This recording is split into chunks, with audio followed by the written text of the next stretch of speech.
Welcome back. और Pakistan super league के जारी है और पाकिस्तान सुपर लीग में दो मैचेस हुए। दूसरा मैच तो मुकम्मल नहीं हो सका, लेकिन उस मैच में लाहौर कलंदर्स कोयटा ग्लैडिएटर्स के खिलाफ बैटिंग कर रहा था और उसने 111 रन बनाए। 11.3 ओवर्स का खेल ही हो सका और इसमें बहुत अच्छा खेले मोहम्मद नईम, उन पर भी बात करेंगे।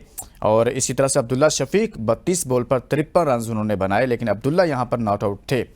हमारे साथ हसनैन लियाकत और साथ में अबू बकर बिन तलत मौजूद हैं। अबू बकर, सबसे अहम चीज़ है कि इसमें मैं मोहम्मद नईम को डिस्कस करना चाहता हूं। मैं वो मोहम्मद नईम जो मुसलसल फ्लॉप हो रहे थे और हम समझ रहे थे, मैंने एक में आप लोगों से ये सवाल किया कि शायद उनकी जगह पर उनको सोचना चाहिए किसी और को लेकर आएँ, लेकिन वो उसी लड़के के साथ रहे। नईम को उन्होंने प्रॉपर मौका दिया और आज उसने रन्स किए हैं। आपको लगता है कि ये इस लड़के में भी स्पार्क है और लाहौर कलंदर्स ने कितना इस पर इन्वेस्ट किया और कितना इसको स्पेस दी है? देखिए, किसी भी प्लेयर की जो ब्रांडिंग होती है या प्लेयर जब इम्प्रूव कर रहा होता है, प्लेयर जब परफॉर्मेंस दे रहा होता है, तो उसमें उसकी अपनी मेहनत तो ज़रूर शामिल होती है, लेकिन साथ ही साथ की मैनेजमेंट का भी बड़ा इंपॉर्टेंट रोल होता है। अगर जिस तरह आपने नईम का जिक्र किया, क्रेडिट देना चाहिए, यहाँ पर ड्यू क्रेडिट है लाहौर कलंदर्स की मैनेजमेंट का कि उन्होंने उसको फुल प्रोटोकॉल दिया, इन अ सेंस कि उसको कॉन्फिडेंस दिया कि आपकी परफॉर्मेंस साइड पे करके हम आप पे बिलीव करते हैं, आपको पूरा मौका दिया जाएगा। आप में जो हमने पोटेंशियल देखा है, जिसकी वजह से आपको पिक किया गया है और फर्स्ट चॉइस के तौर पे आपको प्लेइंग 11 में हम खिलाते हैं। गो फॉर द किल, जिस तरह आज उन्होंने दिखाया कि पोटेंशियल भी उनमें है, उनमें स्किल्स भी हैं और उनमें हिटिंग एबिलिटी भी है, तो लाहौर कलंदर्स को यहाँ जरूर क्रेडिट देना चाहिए। चलें चलें, आप क्या समझते हैं कि लाहौर कलंदर्स को क्रेडिट देने की बात कर रहे हैं अबू बकर बिन तलत, तो आप भी यही समझते हैं कि ठीक किया लाहौर कलंदर्स ने, उनको पूरा मौका दिया? या बाज़ लोग तो ये कहते हैं कि ये भी कहा जा सकता है कि यार 6, 7, 8 मैच तो किसी को भी दें तो उनमें से एक में तो वो 50 बंदा कर ही जाता है। मैं आपके दूसरे पॉइंट से ज्यादा एग्री करता हूं, क्योंकि लाहौर कलंदर को अगर हमने क्रेडिट देना होता तो किधर गए वो ताहिर बेग, जो पिछले सीजन तक लाहौर कलंदर की आंख का तारा थे। अब ताहिर बेग आपको पीएसएल में नजर नहीं आते। इसी तरह से इन्होंने नईम को मौका दिया, तो नईम पिछले 4-5 मैचेस में फेल हुए। आज भी जो उनकी 50 थी, वो मुझे अगर मैं अपनी क्रिकेटिंग सेंस जितनी मुझे है मैं कहूं तो मुझे कोई इतनी ज्यादा इंप्रेसिव नहीं लगी। कमेंटेटर्स भी यही कह रहे थे कि बस ये बॉलर्स के लिए मौका है, वो कब इसकी विकेट को उड़ाएंगे। लेकिन फिर वही बात आती है कि नईम जिस एरा के प्लेयर हैं वो फॉलो किसको कर रहे हैं? रिजवान को, बाबर को, इन लड़कों को फॉलो कर रहे हैं। तो उसने भी वही किया कि 50 बनाने के बाद वो अपनी विकेट दे के चला गया। यहाँ पे होता अगर कोई इंडियन तो वो 50 बनाने के बाद 100 पे जाता, लेकिन एग्जैक्टली 50 बनाई उन्होंने और उसके बाद इस तरह विकेट फेंकी उन्होंने कि यार बस मेरा काम हो गया है, इसके बाद टीम जाने, टीम के प्लेयर्स जाने, टीम की मैनेजमेंट जाने। That is the mentality of A player. लेकिन मैं एक बंदे का नाम लेना चाहूंगा, मोहम्मद इखलाक का, जिन्होंने फर्स्ट क्लास क्रिकेट में बेशतर परफॉर्मेंसेस दी। लिस्ट ए में वो पिछले 6-7 साल से परफॉर्म कर रहे हैं, लेकिन वो लाहौर कलंदर की मैनेजमेंट को शायद नजर नहीं आ रहे। हालांकि इतने मौके उनको देते तो मैं गारंटी से कहता हूं कि जितने पक्के प्लेयर वो हैं वो 4 से 5 50 तो जरूर लगा लेते और शायद आपको एक रिजवान के बैकअप के तौर पे एक विकेट कीपर बल्लेबाज भी नजर आता। लेकिन अनफॉर्चुनेटली क्योंकि जो बंदा सिस्टम में मार खाता है उसको हम मौका नहीं देते, और जो नईम की तरह के लोग होते हैं उनको हम मौका देते हैं और फिर अगले सीजन में ताहिर बेग की तरह गायब भी कर देते हैं। ये सर क्रेडिट भी तो लेना होता है ना, आपको पता ही है हसनैन साहब के हमारी फ्रेंचाइजीज ने क्रेडिट लेना होता है कि देखें हम एक नए लड़के को लेकर आए हैं, उससे खिलाया, ये किया, वो किया। चलें अब हम कुछ बात करते हैं सर कल के मैच की, पेशावर ज़ल्मी और उसके बाद और इस्लामाबाद यूनाइटेड की। लेकिन उसके बाद हम कुछ बात करेंगे बांग्लादेश के हवाले से। पाकिस्तान का जो स्क्वाड सामने आ रहा है, कल कैसा मैच होने जा रहा है? नेक्स्ट मैच जो है, देखें, डू और डाई सिचुएशन है बाबर आजम इनको के लिए, पेशावर ज़ल्मी के लिए, और इस्लामाबाद यूनाइटेड की जिस तरह की रिसेंट परफॉर्मेंस है, बैक टू बैक 10 विंस। अगर लास्ट मैच अगर लाहौर कलंदर्स ने जो उनको हराया उसको अगर साइड पे रख दिया जाए तो पेशावर के लिए बिल्कुल भी आसान नहीं होगा। एक एक्स्ट्रा प्रेशर ऑलरेडी, चूंकि बाबर आजम एंड कंपनी उस तरह परफॉर्म नहीं कर पा रही है जिस तरह किया करती थी, ये प्रेशर भी होगा। और साथ उनको पता है कि अगर कल का मैच वो हारते हैं तो it will be curtains for Peshawar Zalmi as well, जिस तरह मुल्तान सुल्तान प्लेऑफ से बाहर हो गए। तो it will be a very interesting match and let's hope कि टूर्नामेंट के लिए बेहतर हो। मैं किसी साइड को भी फेवर नहीं करूंगा, शायद वही होना चाहिए जो टूर्नामेंट अलाइव रहे।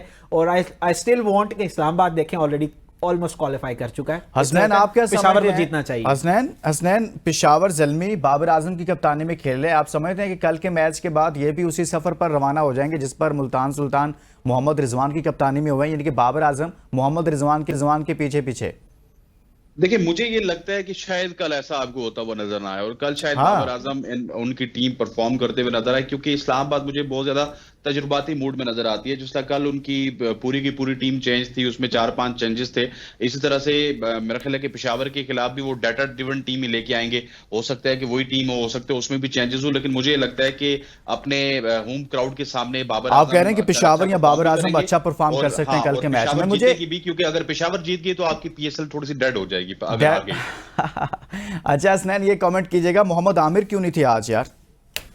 मोहम्मद आमिर मेरा ख्याल है कि शायद कोई रेस्ट उनको मिली हो, अदरवाइज कोई इस तरह की खबर नहीं आई कि मोहम्मद आमिर नहीं थे। लेकिन उनके साथ जिस बंदे को लाए गए जिशान, वो दराजकत के बॉलर ने, इससे पहले आपने गालिबन उनको पेशावर ज़ल्मी में देखा था, अगर मैं गलत नहीं हूं, वो उस तरह से परफॉर्म नहीं कर सके। लेकिन मेरा ख्याल है कि कोई रेस्ट दी गई। कोयटा भी आप समझते हैं कि रिलैक्स फील कर रही है, वो भी इस्लामाबाद? नहीं, रिलैक्स नहीं। देखिए आमिर उनका एसेट है। आज उनका दिन का मैच था, दिन को वो शायद आमिर को इस तरह से थकाना नहीं चाहते थे, हीट बहुत ज्यादा थी, तो इस वजह से उन्होंने कहा कि आगे हमारे मैचेस नाइट में हैं, तो आमिर वहां पे जाके परफॉर्म करेंगे। अब वकर आगे हमारी जो सीरीज है पाकिस्तान की, वो है बांग्लादेश के साथ, T20 सीरीज है। सर, आपको बाबर रिजवान नजर आ रहे हैं उसमें? देखें, करंट सिनारियो को अगर सामने रखा जाए तो ऐसा लग रहा है कि बाबर और रिजवान की उस सीरीज में शमूलियत बहुत ही मुश्किल है।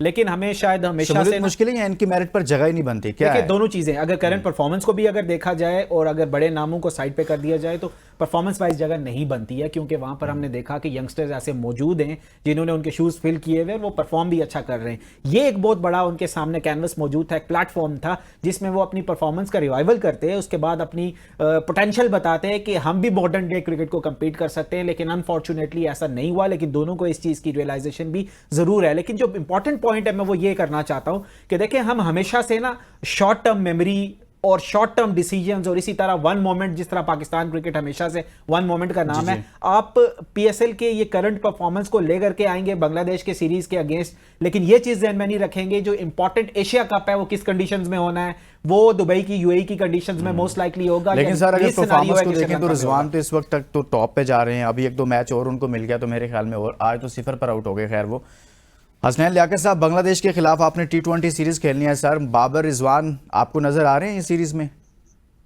देखिए, मुझे अनफॉर्चुनेटली बाबर रिजवान तो अगले किसी भी सीरीज में नजर नहीं आ रहे, लेकिन बांग्लादेश वाली सीरीज में तो पीएसएल की परफॉर्मेंसेस के बाद बिल्कुल नजर नहीं आएगा। लेकिन जो आपका पाकिस्तान क्रिकेट बोर्ड में माइंडसेट है वो अभी भी यही है कि बाबर ग्राउंड में आता है तो ग्राउंड फेल होता है, रिजवान की बड़ी फैन फॉलोइंग है, तो वो कहीं ना कहीं पे इनको एडजस्ट करेंगे बांग्लादेश के बाद। और आउट ऑफ द बॉक्स आपको नजर आएगा कि बाबर आजम भी वापस आ रहे हैं, रिजवान भी वापस आ रहे हैं। हम इंशाल्लाह एशिया कप में भी उसी तरह की परफॉर्मेंसेस देंगे जिस तरह से हम पिछले 2 साल से दे रहे हैं, और फिर वहीं से हम कैरी ऑन करके आखिर में कहेंगे देखें हम इतने बड़े इवेंट में जा रहे हैं 2026 के वर्ल्ड कप में, तो बाबर रिजवान तो मजबूरी है, इसके अलावा हम देख नहीं सकते। सो ये आपकी पाकिस्तान क्रिकेट बोर्ड में इस वक्त थिंकिंग चल रही है। लेकिन एज ऑफ नाउ बांग्लादेश का दौरा है, हल्का दौरा है, तो यहाँ पे ये साबित करने की कोशिश करेंगे कि देखिए हमने अपने होम ग्राउंड में बाबर रिजवान को परफॉर्मेंस ना होने पे ड्रॉप किया गया। अगर उसमें कुछ लोग परफॉर्म नहीं करते तो वहां पे फिर ऑटोमेटिकली आपके सिलेक्टर्स के पास की चॉइस होगी कि वो अपने दोनों चहेतों को वापस टीम में लेके आए।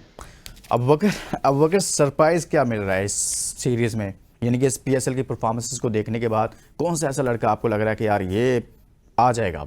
देखिए, ये अगर सिनारियो हिस्ट्री देखी जाए पाकिस्तान की, तो हमने देखा कि पीएसएल के परफॉर्मेंस नेचुरली बहुत जल्दी नेशनल टीम में आके और नेशनल टीम को रिप्रेजेंट करना शुरू हो जाते हैं।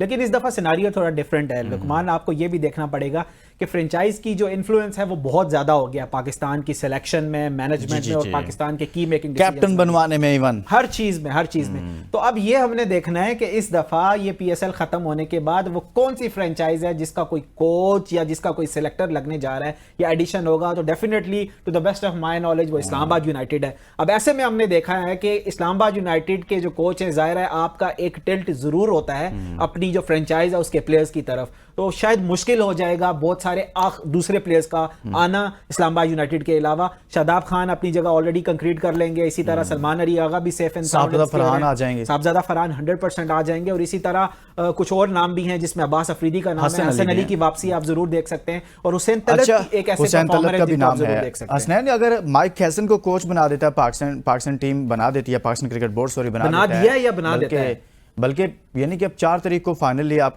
समझे ना, ऑफिशियल अनाउंसमेंट तो सर अभी रहती है ना, अभी तो रस्मी कार्रवाइयाँ चल रही हैं, वो तो 4 के बाद चूंकि इश्तिहार दिया हुआ है तो उसकी तारीख ऐसी है तो वो गुजरेगी तो उसके बाद ऑफिशियल मैं चाहता हूँ मेरा भी एक क्वेश्चन जरा हसनैन की तरफ मोड़ दीजिएगा कि आप करें आप कर लें। हसनैन, मैं ये चाहता हूँ कि थोड़ा सा इस तरफ भी बात की जाए कि अजहर महमूद के भी हमने अभी देखा सोशल मीडिया के एक प्लेटफॉर्म में उन्होंने इंटरव्यू दिया और कहा जी डेफिनेटली मैं भी हेड कोच के लिए जो है वो अपनी पेपर सबमिशन करूंगा डेडलाइन से पहले। आप क्या समझते हैं कि बीइंग जो उनका करंट रोल है, क्या कमाल की उनकी परफॉर्मेंस रही है, उनके बाद उनको प्रमोट करना चाहिए हेड कोच की तरफ?